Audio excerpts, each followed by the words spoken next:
Assalamualaikum warahmatullahi wabarakatuh. Perkenalkan, nama saya Budian Aisyah Nur Aini. Saya adalah mahasiswa S1 Alif Teknik Kebidanan di Universitas Wisma Nusantara Surakarta. Pada kesempatan ini saya akan melakukan ujian UMSKI. Selamat menyaksikan.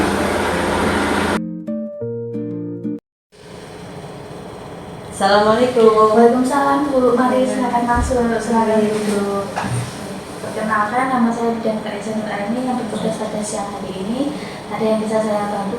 Jadi Bu, anak saya kan umur 14 bulan. Nah, di sekitar popoknya itu ada merah-merah kayak ruam apa gitu. Kosannya itu sering lalu juga.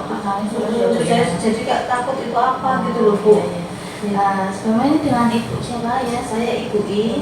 Ya. Jadi baik dari keluhan ibu sampaikan tadi, saya izin untuk meminta waktu ibu untuk menjelaskan apa itu diaperas ya, atau ruang popok seperti itu. Apakah ibu bersedia? Ya. Baik, nanti saya izin untuk menutup pintu dan cuci tangan terlebih dahulu ya Bu ya.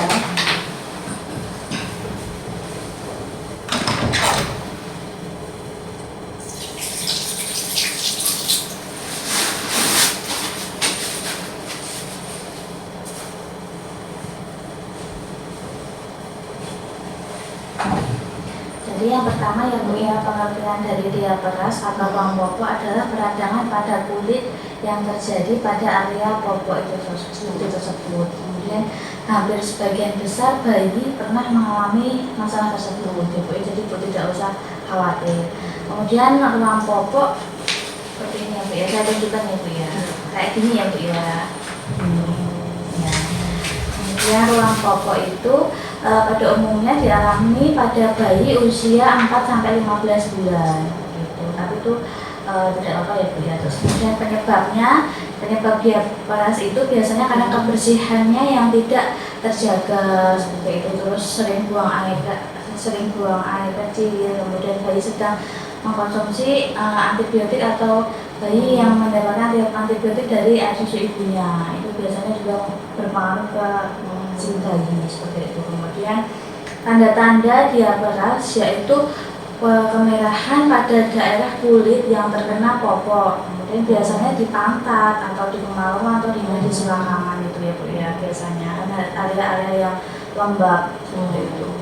Terus kemudian penata laksananya adalah diaperas yaitu gantilah popok sesering mungkin, apabila basah ya diganti, jadi jangan nunggu sampai berjam-jam penuh banget terus baru diganti ya Bu ya. Kemudian hindari penggunaan tisu basah, nah itu tidak dianjurkan karena dapat menambah iritasi.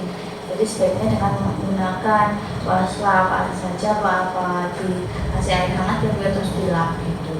Kemudian gunakan air bersih untuk membersihkan area popok tersebut. Kemudian setiap kali mengganti popok itu langsung dibilas, kemudian jangan digaruk-garuk. Dikeringkan gitu aja, dilap-lap pakai handuk kering gitu ya Bu ya. Kemudian cukup keringkan dengan menepuk kulitnya tanpa menggosok-gosok, karena itu semakin tambah parah nanti ya Bu ya iritasinya. Terus dapat merusak pada kulit bayi juga. Kemudian hindari penggunaan popok yang terlalu kencang. Jadi misal bayinya gendut ya Bu ya, besar, jadi bisa jangan agak dilonggarkan gitu.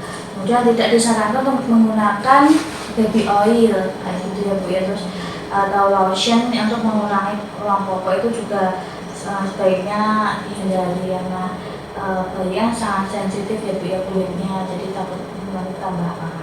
Kemudian pencegahan diaperas yaitu pilihlah jenis popok dan bahan kain yang menyerap keringat gitu. Terus sering mengganti popok bila basah gitu, jadi jangan terlalu lama. Kemudian menjaga kebersihan sekitar popoknya gitu ya Bu ya. Kemudian apabila ada tanda-tanda yang saya sebutkan tadi, misal ada salah satu atau lebih, misal nggak sembuh-sembuh, sudah diobati, ya Ibu segera datang ke petugas kesehatan, bisa di bidan atau di puskesmas terdekat seperti itu ya Bu ya. Baik Ibu, apakah Ibu sudah jelas sama penjelasan saya? Dan jika sudah jelas, bisakah Ibu menjelaskan kembali tentang bagaimana cara menangani ruang popok tadi? Kira saja. Sering ganti pampers, tidak harus menunggu sampai penuh dan lama. Ketika ketika membersihkan kita gunakan aja air hangat dengan masak dengan cara menepuk-nepuk. Tidak dianjurkan untuk memakai tisu basah, baby oil itu tidak dianjurkan. Kemudian ketika dibersihkan pakai air hangat kita langsung lap aja pakai handuk kering dengan cara ditepuk-tepuk. Ya, benar sekali ya, Bu. Jadi Ibu sudah paham ya, Bu ya. Nanti di rumah bisa dipraktekkan ke bayinya seperti itu. Apakah ada pertanyaan lagi, Bu? Sudah Sudah ya, Bu ya. Ya, Terima kasih ya, Bu ya, atas Terima undangannya. kasih. Ya, Assalamualaikum. Selalu.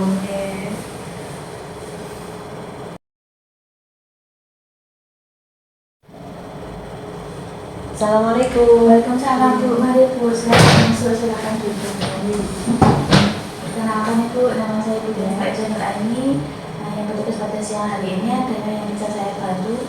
Gini Bu, anak saya itu kok di mulutnya itu ada putih-putih, merah-merah, terus dia kadang sering rewel, itu kenapa ya? Ya.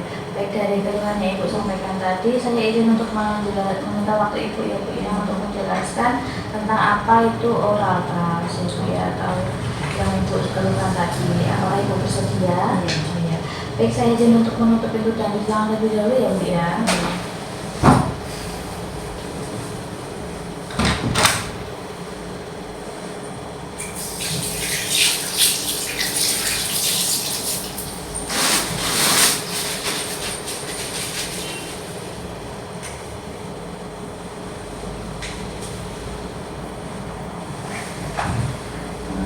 Pertama ya, Bu ya, pengertian dari oral touch. Sebelumnya Ibu sudah pernah mendengar dan mengetahui belum apa itu oral touch? Belum ya, Bu ya. Jadi ini pertama kali ya, Bu ya.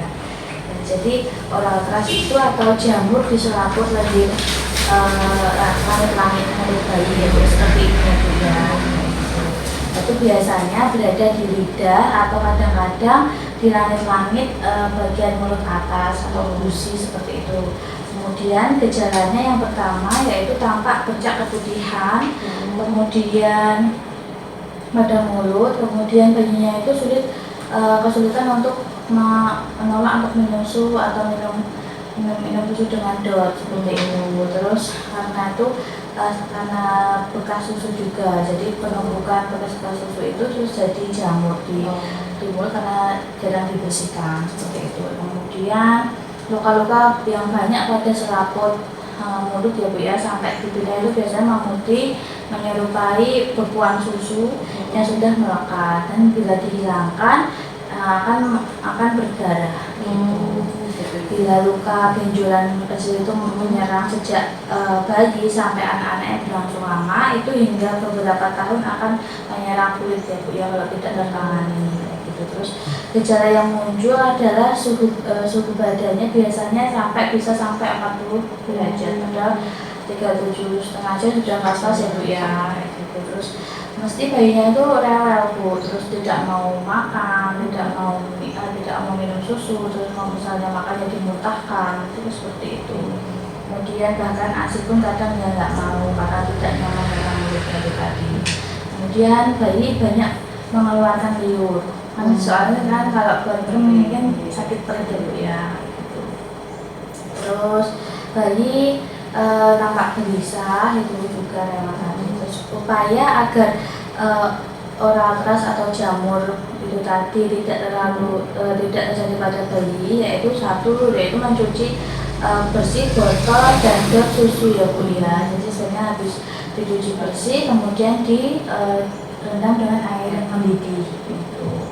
Apabila dotnya itu tahan panas ya langsung dimasukkan ke kompor, tidak apa-apa pada saat dinyalakan kompornya gitu. Kemudian bayi lebih baik jangan diberikan dot atau pompong ya, Bu, yaitu karena bisa menyebabkan oral keras lama-kelamaan, tapi juga bisa membuat rahangnya itu jadi tidak bagus gitu. Jadi seperti agak maju gitu. Jadi rahangnya tidak mempengaruhi bentuk rahang. Kemudian jika bayi menetes atau menyusui Ibu langsung itu untuk menghindari oral keras sebelum menyusui, Ibu hendaknya selalu menjaga kebersihan area payudara. Jadi sebelum disusui pakai wasap atau kain bersih, terus dikasih air hangat, dilap di bagian payudara Ibu sebelum dikasih ke adik seperti itu. Kemudian adanya sisa susu pada dalam mulut bayi setelah minum juga dapat menjadi penyebab terjadinya oral keras tersebut. Kemudian setiap bayi sebaiknya jika selesai disusui atau dikasih minum dengan DOT itu berikan 1-2 sendok teh air hangat atau air matang dikasihkan ke bayi atau anak agar mengurangi resiko penumpukan yang sisa susu yang ada di dalam mulut itu tadi ya. Jadi harus dibilas lembut dengan air hangat, air putih biasa tadi seperti itu. Kemudian cara merawat apabila sudah terjadi oral keras, cara merawatnya yaitu satu, yang paling penting yaitu mencuci tangan terlebih dahulu. Karena anak bayi kan masih diskan ya Bu ya, jadi harus sering-sering mencuci tangan. Terus yang kedua, membersihkan terlebih dahulu jari yang dibungkus dengan kain yang bersih ya Bu ya, menggunakan kasa bisa atau kain bersih bisa dibasahi dengan larutan garam atau air hangat. Kemudian mengolesi mulut dengan Genian Violet 0,25% atau Ibu bisa beli sirup Nystatin itu yang buat jamu ya Bu ya, di apotek biasanya ada itu 1 mili saja ya Bu ya. Kemudian ditetes menggunakan drop itu ya Bu ya. Kemudian kalau bisa Ibu pakainya Genian Violet, habis pakai kainnya itu dibuang langsung gitu. Kemudian apabila oral kerasnya itu bertambah parah, misalnya tambah putihnya tambah banyak, terus tambah tebal, terus bertambah merah, nah Ibu harus segera pergi ke dokter atau ke puskesmas terdekat atau klinik atau bidan seperti itu ya Bu ya, jadi dikontrol lagi. Begitu apakah Ibu sudah paham? Sudah ya. Bisakah Ibu menjelaskan kembali bagaimana cara merawat oral keras tadi Bu, sekilas saja? Sebelum membersihkan ini kita harus cuci tangan terlebih dahulu, kemudian tangan ini bisa dibawa dengan kasa steril, kita teteskan itu, kemudian setelah dilakukan pembersihan di area mulut itu bisa kita buang atau kita sirup Nystatin tadi diteteskan pakai drop betul sekali Bu ya, itu bisa tambah parah ya harus ya. Ya, terima kasih ya Bu ya, itu yang bisa saya sampaikan. Ada pertanyaan lagi Bu? Sudah ya. Terima kasih ya Bu ya.